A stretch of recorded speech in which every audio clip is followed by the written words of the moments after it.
Sanchez, McNeil, Smith, and Alexiak get silver for Canada. The women's 4x100-meter relay team, anchored by Penny Alexiak, captured Canada's first medal, but not the last. Jennifer Abel and Melissa Citrini-Beaulieu also got silver in synchronized diving. And on day 3, all eyes are back on the water among Canada's contenders. Summer McIntosh focused on reaching that podium at just 14 years old in the 400-meter freestyle. Adrienne is at Tokyo's Aquatic Center, where Canada's podium success in these games started. So Ian, get used to seeing the pool over the next week or so. The first part of the Olympics is always about the water. It's the second part that's about the track. And starting back in Rio, that first week became like a pool party for Canada, particularly for the women. And already here, it's feeling like it's starting again. Crowds thin by decree, loud by design. And Canada looking for a familiar feeling. The first medal of the Rio Olympics, a bronze, came from the women in the water, the 4x100-meter freestyle relay. So why not do it again?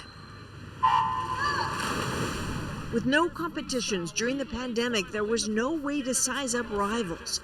Canada swimmers saw an advantage, more time to focus.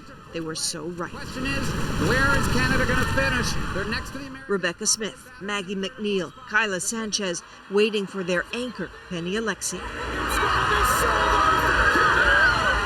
That is how you deliver, and an upgrade from Rio's bronze to silver. Canada! And here's how you start a trend.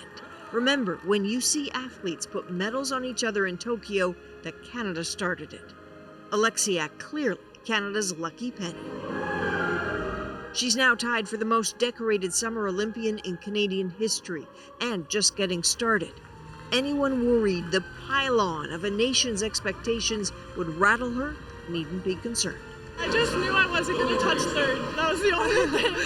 And when I just make a decision through a race, I have to execute it. So I wanted a silver medal for these girls, and I wanted it so bad I wouldn't accept anything else.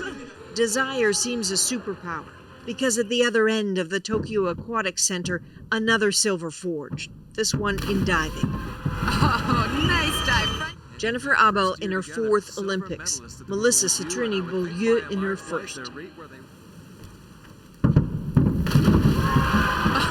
Oh, and that should be good enough. Abel earned a bronze in 2012. Rio was hard, twice in 4th place. She wanted more. In Tokyo, she got it. Have you called home yet? Yes, I did. How'd that go? I cried. But everybody is super happy, and I felt so much love from the people from home. So we might be alone here, but in our heart, we are not alone. So maybe you've noticed something different about these Olympics. There are lots of people in data companies offering projections of medal counts, but you're not hearing that from On the Podium or the Canadian Olympic Committee. That's because given all the weirdness of training in the pandemic, it was just so uncertain how the athletes of the world would fare. So they weren't ready to call it, but you have to believe with this start, they're starting to feel good about what's coming.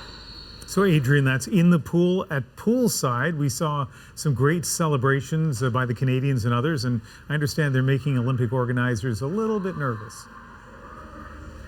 Totally. So, all the hugging, the maskless, the smiling, that's in the DNA of an athlete who is celebrating. It's all instinct. But when the IOC saw that, they got a little bit nervous. They've now issued a decree that athletes must keep their masks on. They can pull them down for 30 seconds on the podium to take pictures. They have to go back up. They don't want people to forget the era we are in. So now, on top of breaking world records, they're going to have to remember COVID. 30 seconds for the mask off. Okay, Adrienne, thank you. Yeah.